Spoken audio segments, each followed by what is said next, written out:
What's up, Facebook and YouTube? Everybody at the sound of my voice right now who's listening to this.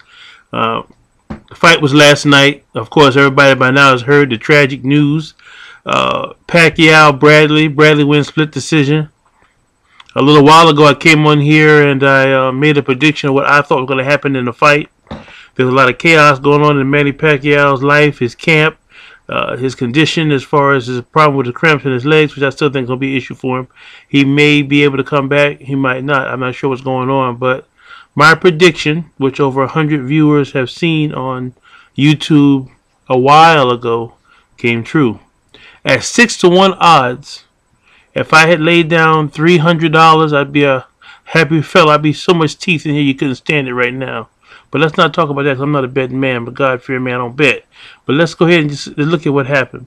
Yes, Manny Pacquiao technically won the fight.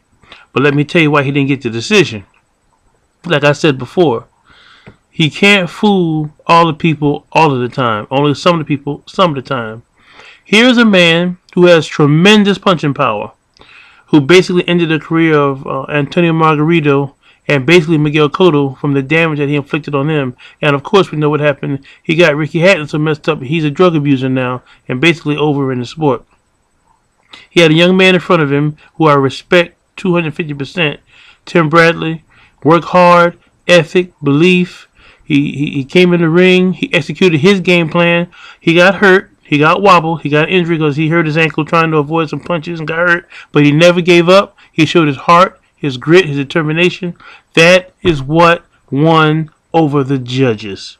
His punches, like pity pats to thunderbolts from Pacquiao, might have been just that. But just imagine you got a guy in front of you who can't break an egg and you can't knock him out. 1. 2, for 2 minutes of the round, you're not doing anything.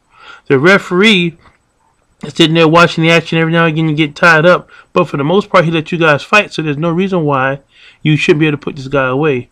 He was slippery enough. He had enough ring generalship. He was able to stand toe-to-toe and actually trade with Pacquiao on several occasions. He stuck to his game plan. He never got frustrated. He never gave up. And that impressed the judges. Manny Pacquiao was a man walking through a garden and didn't do anything. Every now and again, for a round, maybe 1 minute of the round, he's trying to throw punches and come in combination, but he never asserted himself. He never showed the judges that he wanted it. He was going through the motions. Tim Bradley was fighting for his life from one to the end.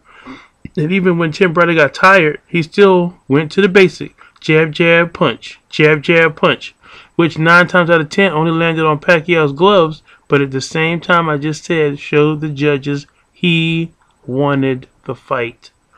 And that's why we have a new WBO welterweight champion in Tim Bradley. Now you got 3 options. Direct rematch with Manny Pacquiao in November. Looks good. Sounds good. You know that phone in the background is interrupting my show right now. This is a block caller anyway. It's probably some telemarketer. But back to what I was saying about the fight. He can do an immediate rematch with Manny Pacquiao in November. Looks good. He can negotiate an undefeated battle royal of 2 good fighters with Mayweather. That can go down. He could fight Berto, who may be out of this little situation with the steroid misunderstanding, and get that going. That'd be a good fight. Maybe Victor Ortiz can get in there. But I'm sure the biggest money is going to be one of the 2 guys, either Pacquiao again or going on to Mayweather, who should be decided whether he's going to fight or not. The fact that he technically, in everybody's eyes, actually lost the fight is irrelevant. Everybody knows that Oscar De La Hoya lost to Pernell Whitaker. Everybody knows that Julio Cesar Chavez lost to Pernell Whitaker. But in the record books, what does it say? Everybody knows that Oscar De La Hoya beat Tito Trinidad. But in the record books, what does it say? You getting my point? So the bottom line comes down to it. Doesn't make any difference what our opinion is. The official record states split decision winner and 6-to-1 underdog. Made some rich folks, and there's some happy singers in Las Vegas right now. I can guarantee it. There's some careers have been changed and made overnight. But the fact is, I am proud of Tim Bradley for one single thing. What I said about him, what I saw, what my prediction was true, simply because he did exactly what I said he was going to do. Heart and determination. I've never seen an individual outside of a comic book, like a Captain America or someone who always finds a way to do his best. Nothing stops him. Manny Pacquiao landed some good shots on him that would have dropped and stopped a lot of fighters, and have. Tim Bradley didn't break.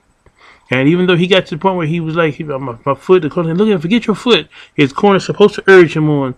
What I am disappointed in, and I got 4 minutes. What I am disappointed in is with Freddie Roach. This is the second consistent fight. His top fighter. He did it with the Amir Khan and now with Manny Pacquiao. He had nothing left. I don't know if it's Parkinson's, he's just out of ideas, or what. He cannot coach his fighter to victory. We've seen Angelo Dundee do it. We've seen Teddy Atlas do it.